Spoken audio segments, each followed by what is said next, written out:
Salutations, my friends. Hello and welcome back to Master Plays Sky Factory. How are you doing? I am fine, thank you. I have my lovely cup of coffee. And I am ready to go. And as you may see, I prepared... Let me get rid of the torch. I prepared a little bit of something.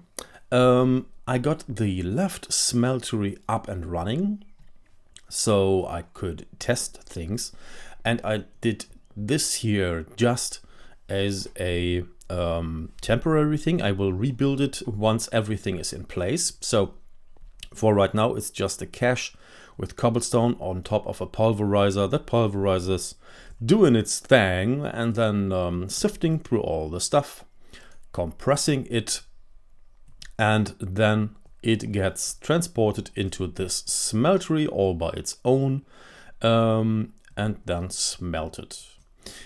Down here, let me engage my jetpack.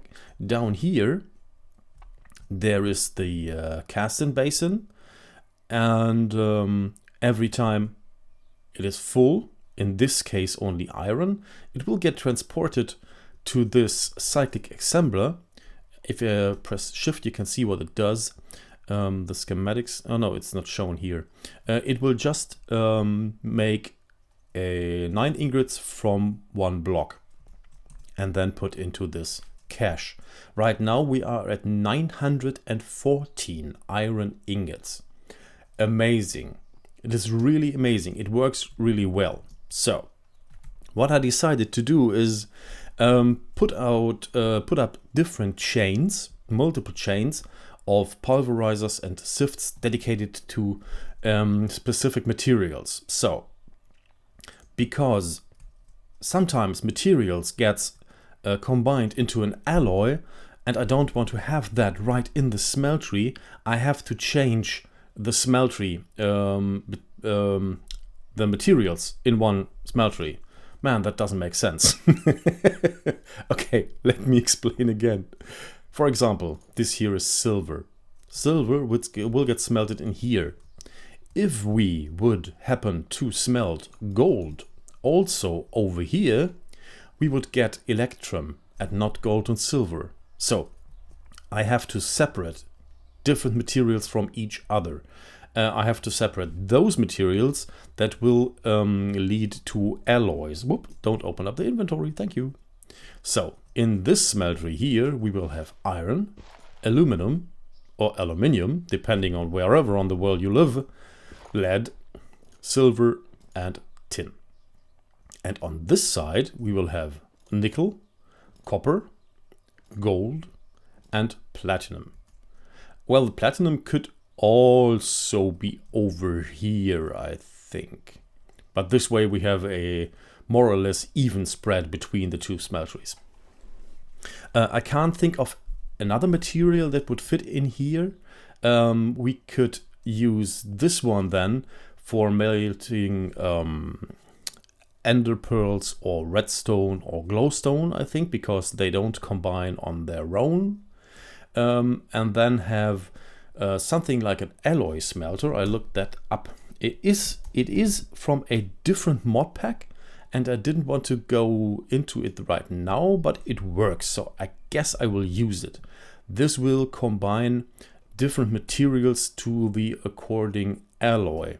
For example, if we need invar, stuff like that. So what happens here is I showed you the chain, and then we have a filter here which only allows specific materials to go into the smeltery. And then we have, whoop, here, can I access it? Maybe not. Well, up there is another filter, in this case only iron. So only iron will get filled into this bucket, and I will have one casting basin. Oh, I put out the engine. I will have one basin for... do I?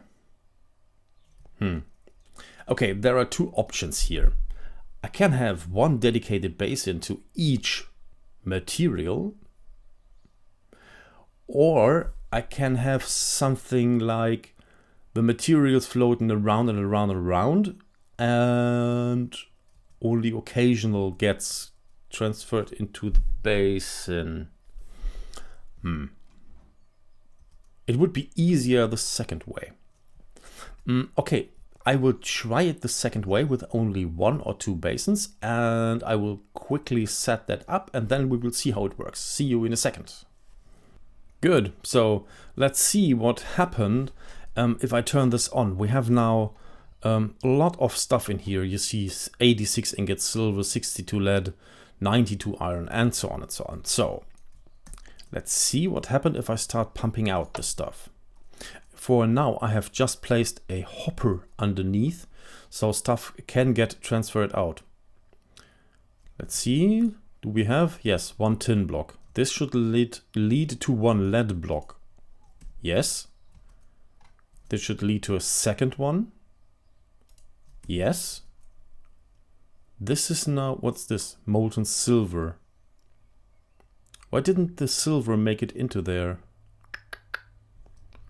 So this is then the third lead block, I believe. No.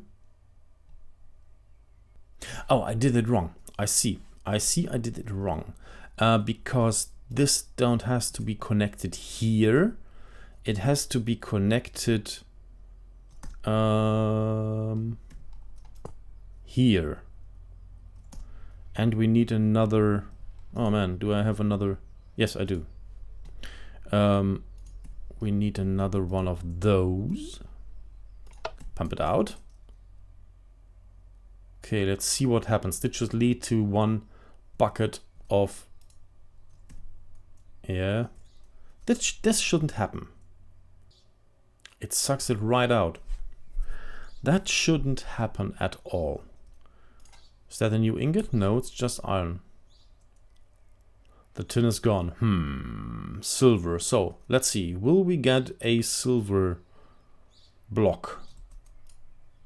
Yes, 1 silver block. But the rest get pumped out. And now it's just... Ha! It just pumped it through. Yeah, it fills up in here. Nothing happens. Now we have aluminum. Do we have already one here?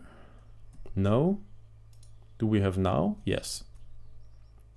But the rest get pumped. So every circle we only have 1. Because this is filled with the according material and it pumps it right through the basin instead of into it. That's not the intended behavior. You see how it happens? Nothing stays in there. If I shut it off...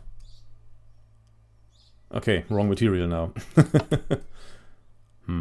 I was hoping by adding this tank to the equation to have some sort of buffer that it doesn't happen. But clearly it does. Okay, I have to think about something else. See you in a second. So I did this setup a little bit different now. The pipes going all around, and we're gonna have 1 basin dedicated to each of the 5 materials in the smeltery, and we will set a whitelist for every material. So I made buckets of molten metal, whitelist the lead, whitelist the silver, whitelist aluminum, and whitelist tin. Good. When we now start it by disabling redstone, it should start filling up. Yes, it does. So it fills up tin. For now, I have just hoppers below it. The thing with smelteries is only the material at the bottom of the smeltery gets pulled out. It's always that way. As far as I have found, there is no way to use a material that is higher up in the chain. But it circles, the material circles here back into that drain here. It leaves the smeltery at this drain and goes back in at that drain. So eventually, now it's happening here. We should have more than enough. Maybe something is, 1296 would be a block. So it shows here still the aluminum, but that is wrong. Silver. Okay. So now the silver gets pumped out. And as soon as this is emptied, there will be lead. And we will have rests of molten ores in here. As you can see here right now, the molten aluminum. Now we have a rest of molten silver, 765 millibuckets, and the leads start filling up the basin. And once the lead is finished, only 7 ingots left, then the iron has its turn, and eventually all these things, you see here, all these things will fill up with a rest. But that doesn't matter because stuff gets put into the system by the compressor, and every time it fills up, it will complete this here eventually and then pumped out. So I don't think it's flawless. I'm pretty sure there's a way to fine-tune that. But it works. So now we have 4 blocks of iron here, 2 blocks of lead, I think, 6 blocks silver, 3 blocks aluminum, and no tin so far because we haven't reached tin yet. We are still at iron, I think. Yeah, we're still at iron. And materials gets into the smeltery and will get smelted. So this is the setup I want to go with. It looks nice because you can see all the smelted materials in the basins. I will reproduce this system on this side for the other 4 materials, gold, platinum, copper and nickel. This one in the back is dedicated exclusively to producing the blazing pyrotheum we use for the smelting itself. But right now we are still quite short on redstone, so we can't produce that in masses. This is all the supplies, no supplies, somewhere here. The 25 redstone is all that's left right now. Nothing in here. And we're producing more materials. So this is by the way, just for the secondary chain of the pulverizer. Oh, and it pulverizes faster than this can handle it. So we can remove one of those and see if it evens out. Okay, so the next thing I want to do about this here is below. I want to have a system like this one. So every material, every ingot will get stored into these reinforced caches. And behind everything is always one of those cyclic assemblers, which produces the ingots from the blocks. So eventually, ideally, we will have a wall of ingots for this storage here. Oh no, don't put it out, put it in. Maybe a little bit further out there. And maybe in the back of this, there will be the alloy smelters. But as you can clearly see, we are running out of power.